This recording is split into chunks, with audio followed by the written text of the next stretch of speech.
Muy buenas noches. Hace unos momentos la Comisión de Encuestas del Partido Morena resolvió aprobar cuáles son las casas encuestadoras que participarán en el sondeo interno para hacer una suerte de espejo a la encuesta que realizará Morena para determinar quién es el ganador del proceso interno y así elegir a su coordinador nacional de defensa de la Cuarta Transformación, es decir, su candidato o candidata presidencial.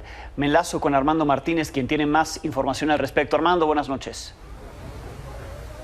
Muy buenas noches, Alejandro, te saludo con mucho gusto desde la alcaldía Álvaro Obregón, donde bien lo comentas. Hace unos momentos el presidente nacional de Morena, Mario Delgado, nos confirmó que precisamente esta Comisión Nacional de Encuestas del partido ya avaló estas 4 propuestas que ayer ya habían sido seleccionadas. Te comento cuáles son las que quedaron para hacer esta encuesta espejo que se realizará a la par para determinar esta candidatura presidencial de Morena rumbo al 2024. Quedaron específicamente la que propuso Claudia Sheinbaum, la de Manuel Velasco, la de Adán Augusto López y ayer había quedado la de Ricardo Monreal. Sin embargo, hoy por la mañana se dio a conocer que declinaba por la que había propuesto Marcelo Ebrard y así lo confirmó también Mario Delgado en este evento de credencialización aquí en la alcaldía Álvaro Obregón. Confirmó que es válido lo que hizo Ricardo Monreal, ya que hubo un acuerdo en el Consejo Político Nacional previo a que realizaran estas giras por el país las 6 corcholatas de Morena, así que ya quedan estas cuatro empresas, estas 4 firmas que van a realizar esta encuesta espejo tras pues esta polémica que se había dado durante todo el día. Recordemos primero Alejandro Rojas Díaz Durán dijo por la mañana que no habían tenido ningún problema luego de que anoche pues se diera a conocer que Malu Miche, representante de Marcelo Ebrard, no había firmado este acuerdo, que resultó que no era un acuerdo. Alejandro Domínguez, hay que puntualizarlo, y también nos lo hizo saber Mario Delgado, que no era un acuerdo el que habían firmado anoche, sino más bien era pues un documento, ya que había un notario público dando fe a esta insaculación que se llevó a cabo ayer por estas encuestadoras de Morena. Y pues eso fue la información que tenemos hasta el momento, Alejandro. Sí, lo que comentas parte de lo que ayer se dio a conocer justo al terminar esa reunión y parecía que la molestia era por las 2 encuestadoras sorteadas en un inicio, la de Claudia Sheinbaum y la de Manuel Velasco, que tenían similitudes, por cierto, las propuestas de ambos, pero al final resulta que la molestia era que no estaba la de Marcelo Ebrard. El representante de Monreal, Alejandro Rojas Díaz Durán, propone en la mañana retirar la suya para que entre la de Ebrard. Y por lo que dices, pues en Morena las cosas se calman. También ya hay reacción del ex canciller Marcelo Ebrard al respecto. Me avisan por favor en cabina cuando lo tengamos, porque pues ya reconoce el gesto y veamos lo que dice Marcelo Ebrard. Hoy me habló Ricardo Monreal, que es un buen amigo, compañero, y me dijo, bueno, pues si quieres, nosotros tenemos el lugar y que lo ocupe una de las que tú propusiste, no tenemos inconveniente. Así lo hicimos, dije, bueno, estoy de acuerdo, le agradecí el gesto, entonces ya está incorporada una de las que propusimos. Bien, ahí está entonces Marcelo Ebrard reconociendo el gesto y por lo que entendemos, entonces ya no habría inconformidad del equipo de Ebrard si esto ya se aprueba y esto puede seguir. Estamos, por supuesto, atentos a cualquier pronunciamiento si es que siguen inconformes con la de Claudia Sheinbaum y la de Manuel Velasco, que al parecer no les parecían confiables, aunque en un inicio, en ese proceso, en esa transparencia con la cual se realizó el proceso, ellos en lo privado, pero digamos de forma transparente, pues habían descartado encuestadoras que habían fallado en procesos anteriores y las que dejaron, las que metieron esa tómbola, lo que cuentan ahí en Morena es que todos estaban de acuerdo, ¿no? Claro, Alejandro, incluso en lo que fue enfático el presidente nacional de Morena fue que pues estas encuestas en espejo no influirán al final de cuentas en el resultado final, en quién será el coordinador o coordinadora de los comités en defensa de la Cuarta Transformación. Fue enfático en ese sentido al decir que no sabe por qué se hizo injuria esta polémica, ya que pues no afectaba directamente el resultado, sino que más bien estas 4 encuestas espejo que se realizarían era para pues dar confianza a esta encuesta que se realizaría y que determinaría quién sería a la postre pues el candidato presidencial de Morena en 2024. Bien, Armando, pues así se da a conocer entonces la Comisión Organizadora de Encuestas de Morena aprueba estas 4 empresas, las cuales se mantendrán en secrecía hasta que den el resultado. La primera la propuso Claudia Sheinbaum, la segunda Manuel Velasco, la tercera Adán Augusto López y la cuarta se queda la de Marcelo Ebrard. Veremos cómo sigue este proceso interno. Muchísimas gracias. Seguimos al pendiente, Alejandro. Muy buena noche. Gracias, Armando Martínez, con esta información relevante en torno al proceso interno en Morena. Hoy, por cierto, Marcelo Ebrard acudió al INE, pero no fue a inconformarse por lo que ha denunciado durante la semana, los acarreos masivos, supuestamente desde la campaña o simpatizantes o quienes apoyan a Claudia Sheinbaum, tampoco el uso de recursos públicos ni el uso de la Secretaría del Bienestar para promover a Sheinbaum. No, fue ahí a pagar una multa. Esto fue lo que ocurrió.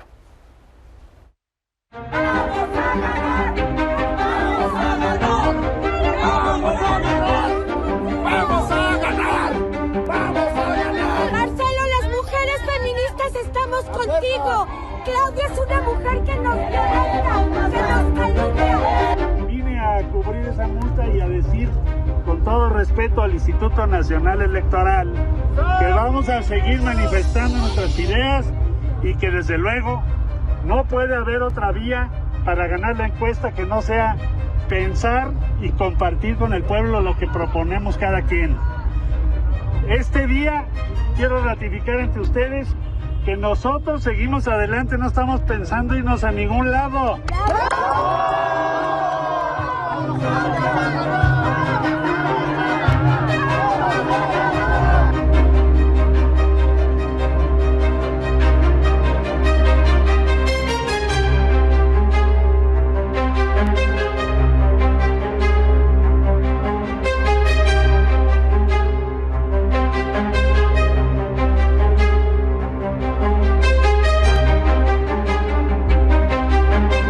Más insólito, por eso quise venir el día de hoy aquí y agradecerle su presencia, que se me imponga una multa de 10,000 pesos por compartir lo que pienso sobre semejante tema tan importante para México, ¿no?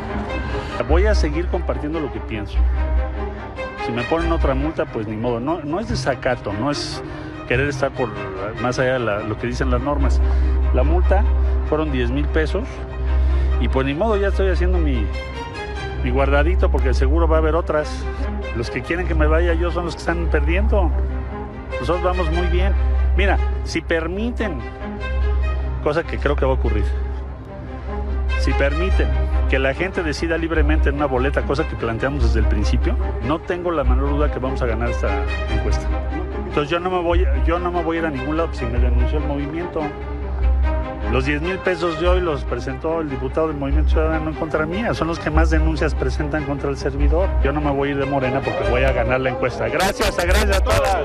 ¡Ánimo! ¡Vamos ganando!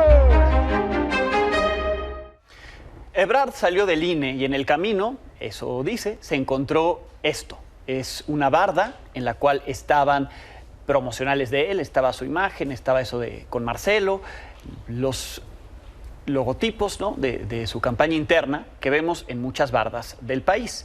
Bueno, pues ahí estaban pintando de blanco y sobre el blanco estaban pintando "es Claudia". Se acercó así a los que estaban haciendo esa labor y preguntó que qué hacían con su barda, como si la barda fuera suya. La barda no es de nadie, de hecho no deberían de poner el nombre de nadie en las bardas del país. Esto fue lo que ocurrió.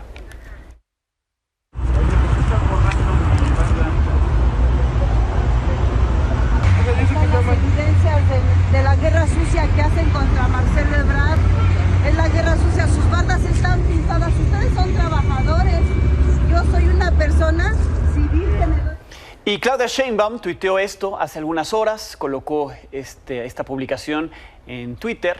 Hace unas horas anunció que estaba en la Sierra Rarámuri, que no tenía mucha señal y que en cuanto la tuviera subiría un video con un mensaje importante, el cual pues hasta ahora no ha sido publicado en ninguna de sus redes sociales. Estamos atentos a que esto ocurra, seguramente es sobre el proceso interno en Morena. Vamos a más información del día.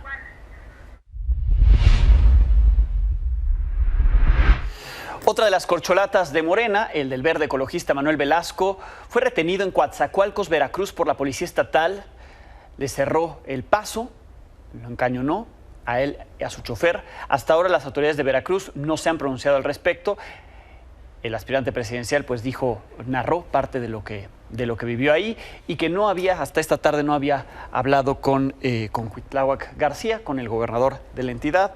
Así es que solamente pues quedó la anécdota. Por 30 minutos lo tuvieron ahí. Y en Jalisco esta noche se cumple una semana de la desaparición de los 5 jóvenes de Lagos de Moreno. Hasta ahora las autoridades siguen sin dar con su paradero de forma oficial. El último reporte de la Fiscalía es que mantienen los trabajos de gabinete y campo, es decir, de búsqueda y también los análisis, arrestos encontrados durante la semana. Las familias han pedido que la tragedia no sea motivo para etiquetar a la región de los Altos de Jalisco, donde aseguran hay gente buena. El gobernador Enrique Alfaro anunció que se pospuso la final de las categorías femenil y varonil de la Copa Jalisco, en solidaridad con las familias de los jóvenes de Lagos de Moreno, debido a que uno de los finalistas varoniles es del equipo de Lagos de Moreno y quieren mostrar unidad con la comunidad en este momento tan difícil. El presidente López Obrador comentó que se sigue recabando información en el caso, se sigue investigando y que probablemente el martes, cuando hay reunión de gabinete, cuando se presente este reporte de cero impunidad en la conferencia mañanera, haya más información de lo ocurrido. Y ya me voy porque ya tengo que irme a... ¿Qué reporte tiene sobre los jóvenes desaparecidos en Jalisco? En la zona de Los Altos se reporta que hay más de 1,600 desaparecidos. ¿Se reforzará la seguridad en este...? Se está trabajando en eso en coordinación con el gobierno de Jalisco, y ya les dije ayer que cuando se tuviese más información, para no entorpecer lo que se está llevando a cabo, se va a informar, y como el martes vienen todos los integrantes del Gabinete de Seguridad, ya se van a tener más elementos. Estamos trabajando todos los días para garantizar la paz, la tranquilidad en el país. En otros temas, el 1 de agosto el subsecretario de Salud, Hugo López-Gatell, dijo que la campaña de vacunación contra COVID-19 iniciaría en octubre para la población que quiera contar con un refuerzo. El presidente aseguró que habría vacunas suficientes para la gente y que elija cualquier dosis, la marca que prefiera. Desde que se anunció un repunte de casos de COVID hace algunas semanas, el gobierno federal y el gobierno de la Ciudad de México dijeron que había vacunas para quien quisiera desde ahorita ir a vacunarse. La vacuna disponible sería la Abdala. Hicimos un recorrido. Esto documentó Sabrina Fernández.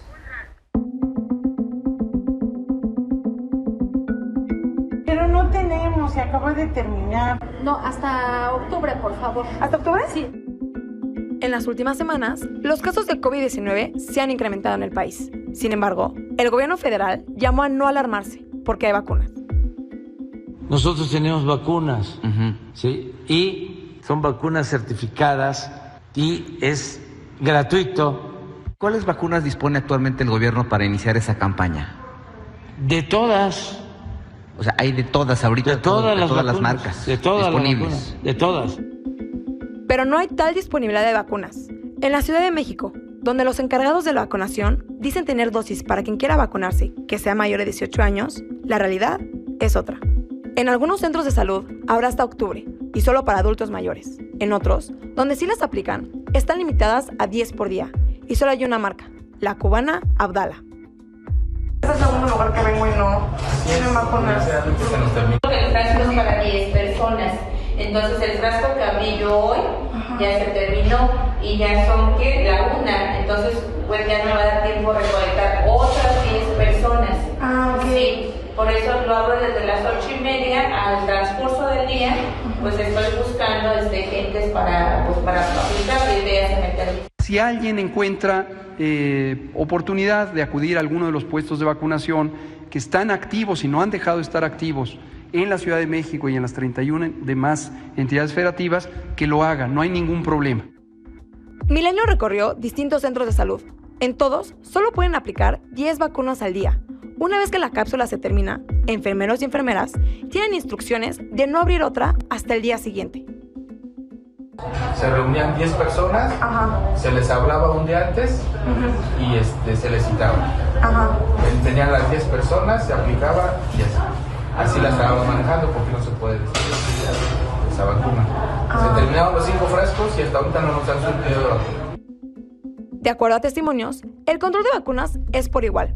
10 personas vacunadas por día, en caso de tener Abdala, la única vacuna que hay disponible. ¿Y cada cuánto les surten? No tenemos.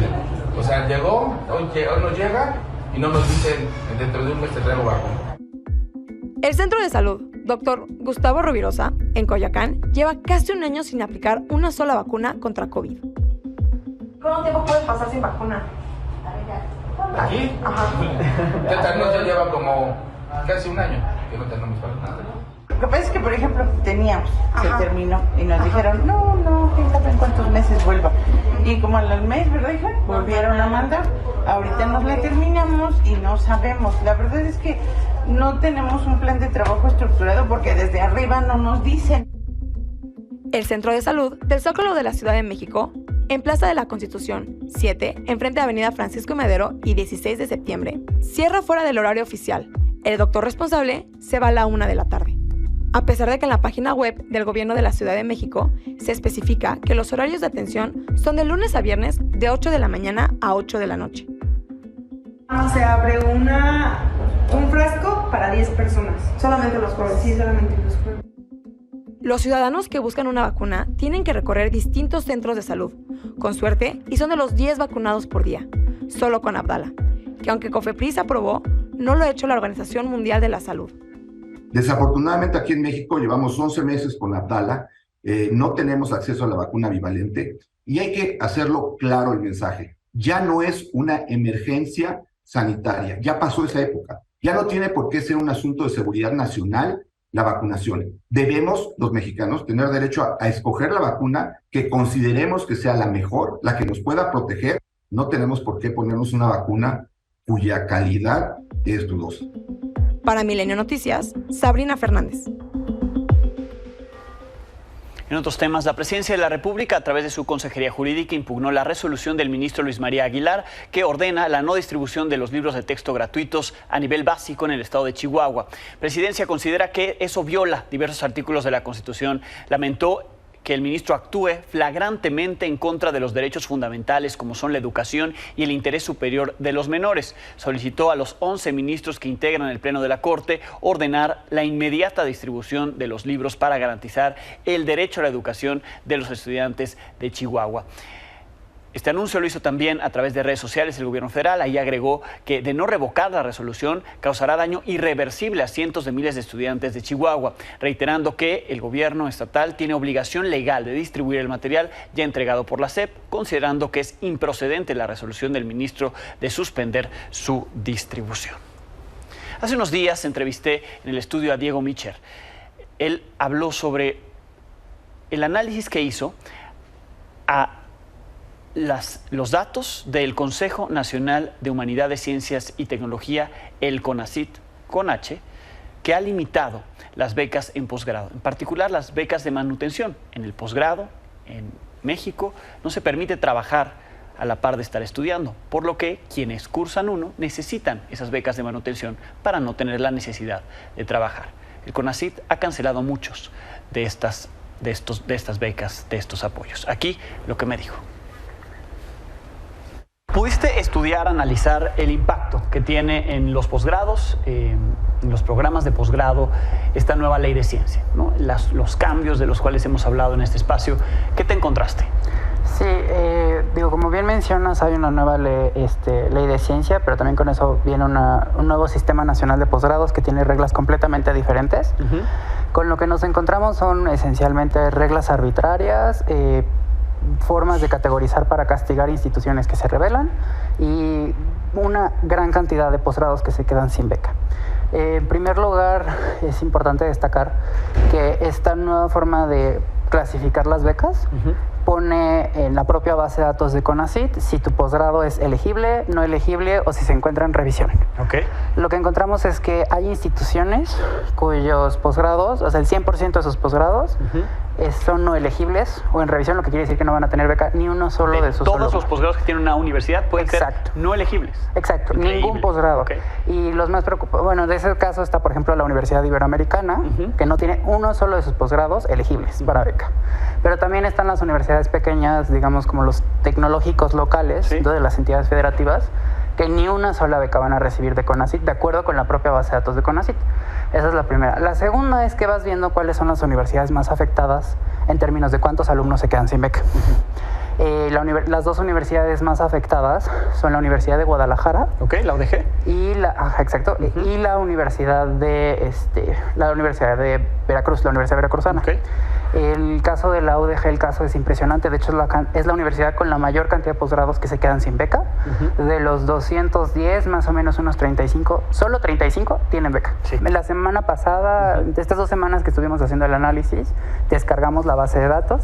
Sale en mi publicación, que se hizo viral y pues, aquí estoy, en donde justamente pues, hacíamos este análisis. Al día siguiente de que se hace viral esa publicación, bajan la base de datos. Y ahora donde venía la columna de estatus, en vez de aparecer elegible, no elegible o en revisión, aparecían cosas como bioquímica, agropecuaria, pero no venía el estatus de beca. Y así estuvimos. Bajaron el hipervínculo, modificaron la página, no se podía acceder. Yo ya había descargado la base de datos. Y después, ¿qué habrá sido? El lunes vuelven a subir y ya otra vez aparecen los estatus y lo que vemos es que se modificaron. Entonces, pues, tendríamos que hacer... ¿Se modificaron en positivo? Es decir, ¿hay más elegibles o en negativo en ambas direcciones. Posgrados que eran elegibles ahora dicen no elegibles o en revisión y posgrados en revisión ahora dicen elegibles. Y esto deja una incertidumbre terrible para las personas que van a acceder a un posgrado a partir de agosto, o sea, ya a mediados de este mes. No, aparte ya empezó la convocatoria. O sea, cambias las reglas del juego durante la convocatoria. Lo que está pidiendo CONACYT, que eso es parte del problema que está ocasionando que las universidades no puedan ajustarse, es que CONACYT pide que los posgrados inscritos, para que sean elegibles para beca, tienen que ser gratuitos. Gratuitos, ok. Entonces, si la institución no quita la colegiatura, se mantiene en revisión. De hecho, ahí viene, si tú te metes en la página, así viene, en revisión, 2 puntos, que no ha quitado la colegiatura o que no ha concluido los trámites. Entonces, el problema es que tienes instituciones que realmente su única fuente de ingreso pues es una colegiatura. Es baja, pero es una colegiatura que tienen que cobrar porque tienen que pagarle a los profesores. Además. Entonces, tienes recortes masivos a estos posgrados por el lado, digamos, de que no les das presupuesto, les pides que no cobren, y si no los amenazas con no darles beca a sus alumnos. Entonces el problema es que, como es el caso de la Universidad de Querétaro, pues es que si no les das dinero, la universidad tiene que cobrar. Y si no cobra, pues no tiene forma de pagarle a sus profesores. Y sin profesores, ni siquiera el posgrado. Sí, y ya se metió en un círculo porque si no retira esa colegiatura, no los van a quitar de ese estatus de en revisión. Exactamente, sí. Ahora, ¿has visto algún impacto en las becas para el extranjero? Que también hay quienes han aplicado, no se las han dado, algunos programas que han retirado también del apoyo. Pues de momento, digamos, la situación con CONACYT en el análisis de datos es únicamente con posgrados nacionales. ¿Nacionales? Ok. Hasta donde yo he visto no se han modificado sustancialmente las reglas para posgrados extranjeros, pero hay que reconocer que ya desde hace rato ya las becas para el extranjero han sido muy reducidas y realmente si no estás en el sector salud es muy difícil que CONACYT saque una beca para el extranjero. Ahora, CONACYT tiene un presupuesto y dentro de ese presupuesto están estas becas. Si no lo está asignando estas becas, no sabemos en qué está asignando ese presupuesto. Más bien lo que pasa es que CONACYT está en déficit presupuestal. En más o menos fue en mayo de este año, en un oficio se comunicó que CONACYT estaba en un déficit de más o menos 1.500 millones de pesos. Ese es el déficit. Por eso también hicieron la prelación en este sistema de investigadores, que no les alcanzó. Entonces, el problema con CONACYT es que por un lado tienes recortes masivos de presupuesto provenientes de la Cámara de Diputados y del presupuesto de la Federación, pero por el otro tienes un mal uso, un mal manejo de recursos, ¿no? O sea, creo que se han contado mucho estos escándalos, por ejemplo, pues el del fiscal general de la República, que pues, es la más alta tiene la más alta distinción de investigador cuando no es investigador, ¿no? O la mamá de Álvarez Buila, que claramente hay un conflicto de interés, pero estos dos personajes reciben $500,000 de pesos al año. Increíble. Entonces, pues, sí tienes un mal manejo de recursos combinado con un recorte presupuestal.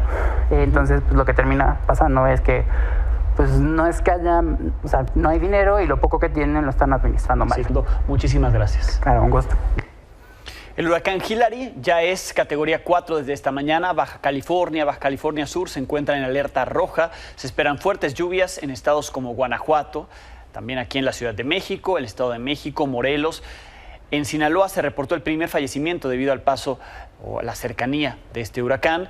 La Secretaría de Defensa Nacional desplegó 18,000 elementos tanto en Baja California Sur como en Colima, Michoacán, para atender esta emergencia, porque aunque está, digamos, en el océano, como vemos, los vientos y el clima que genera un huracán pues ya está impactando en territorio nacional, sobre todo en esta zona del oeste, y está subiendo ya hacia la península de Baja California. Categoría 4 y ahí en este momento en donde se encuentra Hillary. Pausa y volvemos.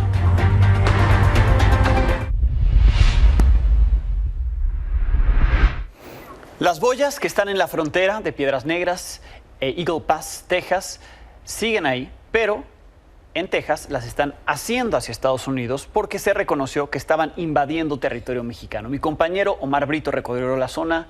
Esta es la historia. Los gobiernos de Estados Unidos y México confirmaron que las boyas colocadas por el gobernador tejano Greg Abbott en el río Bravo invaden territorio nacional. La Comisión Internacional de Límites y Aguas realizó un estudio topográfico en el que demostró la irregularidad por la que ya se toman acciones diplomáticas. En un recorrido realizado por Milenio en la frontera de Piedras Negras con Eagle Pass, se pudo observar que, para corregir la invasión, trabajadores estadounidenses jalan y anclan las boyas.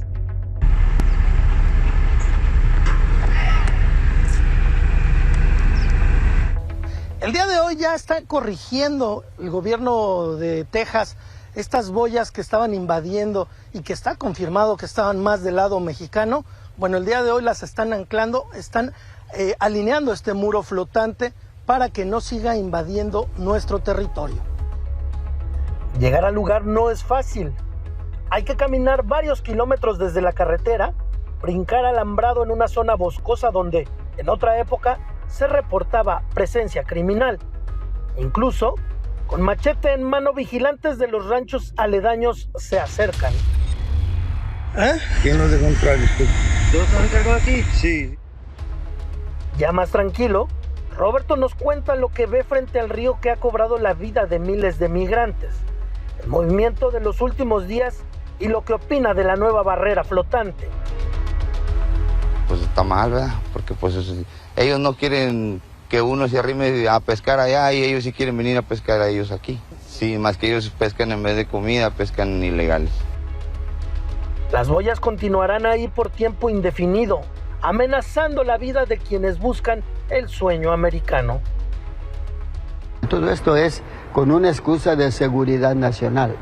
Sin embargo, el poner unas situaciones en las que el migrante pierde la vida, yo creo que eso es inhumano. La mayoría arriesga la vida aún con estos muros o con cualquier otra alambrada. Con imágenes de Alejandro Ontiveros para Milenio Noticias, Omar Brito.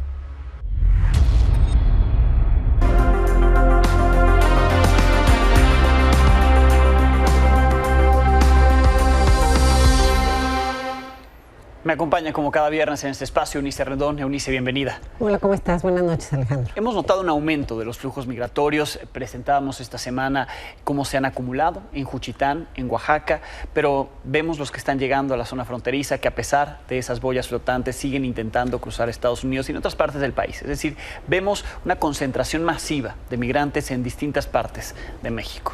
Sí, efectivamente. Bueno, ha pasado un fenómeno, creo que es importante de explicar. A partir del 12 de mayo, que termina el título 42, y con toda la amenaza que hubo, que incluso se aumentaron varios de los castigos a aquellos que se atrevieran a cruzar o a reingresar, hasta la cárcel se prometía, y lo platicamos en este espacio. Entonces, a partir de ese 12 de mayo, incluido todo junio, hubo una baja en los flujos migratorios. Incluso en la mañanera lo presentó la canciller Bárcenas en una gráfica que decía que había habido una disminución del 50% en los flujos. Nosotros en Agenda Migrante desde un inicio dijimos que eso no iba a ser permanente, claro, porque finalmente las causas siguen ahí presentes, no ha cambiado nada, simplemente era el momento y la amenaza y la vigilancia, porque hay que recordar que también con el término se blindó la frontera. Entonces, una vez que esto empieza a bajar, digamos, en la parte mediática y que ya no está la amenaza permanente cada día, pues vemos nuevamente un repunte en la migración y es muy claro en las gráficas y en la cantidad de migrantes que han ido entrando en el número de personas detenidas o rescatadas por el Instituto Nacional, detenidas en Estados Unidos, rescatadas también en el caso mexicano, las solicitudes de asilo, las visas humanitarias, todo ha repuntado en lo que va de julio, y agosto se antoja que sea similar. Entonces vemos cómo incluso en estos 3 escenarios, visas humanitarias, detenciones migratorias y asilo, vamos a superar cifras anteriores durante 2023. Estaba simplemente revisando las solicitudes de refugio, que sabemos que en los últimos años han ido también a la alza y casi un 7,000% más de lo que veíamos antes. Pues el año de récord ha sido 2021, con cerca de 129,000, 130,000 solicitudes. Parece que de continuar con la tendencia, hasta hoy tenemos cerca de 90,000 solicitudes en lo que va de 2023, de continuar con esta tendencia, que es alrededor de 12,500 solicitudes al mes, si lo dividiéramos, pues terminaremos teniendo un año con cerca de 140,000, poco más de estas solicitudes, y romperíamos todos los récords. Eso en el tema del asilo. Lo mismo vemos en el tema de las visas humanitarias que se han dado, y bueno, en estas detenciones que tanto fronterizas en Estados Unidos como los diferentes rescates que estamos viendo cada día en el instituto. Sí, porque de todo, ¿no? Los que dejan hacinados en los trailers, ¿no? En condiciones inhumanas, pero también en autobuses de pasajeros. Los reportamos a diario y en muchas partes del país. Chiapas, Veracruz se han acumulado mucho, Puebla también, pero en el norte, en Sonora también han habido casos.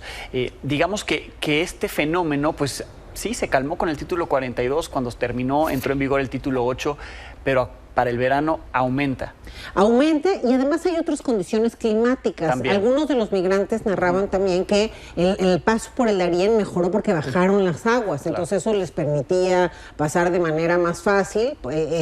Y algo que también me parece importante de darle seguimiento es el aumento que estamos viendo, al menos de junio a julio, vemos un repunte relevante, casi el 40% de menores no acompañados. Además. Entonces, que era algo que ya veníamos viendo a estos niños que viajan sin ningún adulto, sin la compañía de ningún adulto, pero bueno, parece que también hay un aumento en esta, que es la población a mi gusto más vulnerable y a la que más atención se le debe dar. Entonces, todo esto para decir que pues la migración sigue, que más bien los mecanismos no pueden ser, el mismo presidente lo reconocía, no puede ser los muros ni las amenazas, entonces más vale que nos pongamos y nos activemos con un modelo mucho más integral. Sí, ¿no? y que también ha llamado la atención la cantidad de migrantes extracontinentales, que se ven muchos africanos, ¿no? Veíamos el reporte de gente de Egipto, egipcios que fueron encontrados allá en Veracruz, tal vez porque se reportan ahora en esta cantidad de rescates,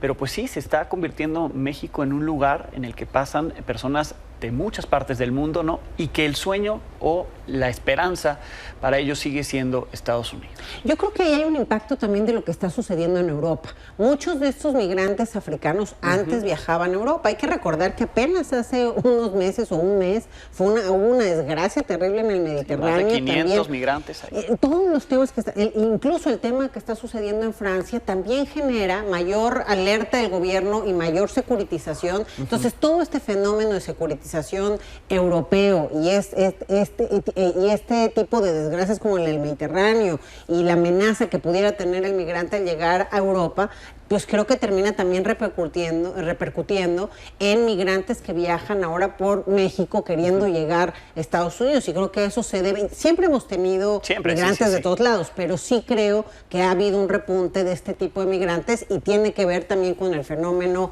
europeo, que otra vez pues son los mecanismos y acciones que estamos poniendo en marcha, que deben de transitar de la securitización a modelos de integración para estas personas. Pero ya no es una cuestión únicamente de la región Centroamérica, México, ¿no? Ya tienes que incluir a otras partes del mundo. Documentamos el caso de personas de Senegal, que en lugar de subir hacia Europa, pues es mejor cruzar hacia Brasil y luego subir hacia México y llegar a Estados Unidos. Rutas además distintas, ¿no? De las que utilizan los centroamericanos. Otros traficantes se aprovechan de ellos. No, incluso hemos visto también en estos meses nuevas rutas. Muchos migrantes ahora están llegando por la península de Yucatán, por Quintana Roo, o sea, por zonas marítimas que antes no lo hacían. utilizaban. Entonces, también estamos viendo esta novedad y creo que esto de migrantes internacionales y distintos lugares y la prioridad que la migración está teniendo en la parte de relaciones exteriores también se ve reflejada en que la Cancillería mexicana cada vez está más metida en el tema, ¿no? Yo veo a la canciller, que es uno de los temas que más ha tomado desde que llegó, incluso el subsecretario Joel también, que viene de esta experiencia de derechos humanos, muy metido en los temas migratorios, también están, creo yo, pues juntando a las diferentes dependencias y armando algunas estrategias en esta materia. Que la canciller tiene una propuesta presentada cuando presidió la CEPAL, ¿no? Entonces, digamos, ahí para mejorar la región desde las causas. Veremos qué es lo que pasa, pero lo que es un hecho es que sí hay un aumento, ¿no? En el flujo migratorio. Hay un aumento y se tiene que atender de una forma distinta a la que hemos venido haciendo, ¿no? Bien, Eunice, como siempre, muchas gracias. Muchas gracias a ti. Eunice Rendón, pausa, volvemos.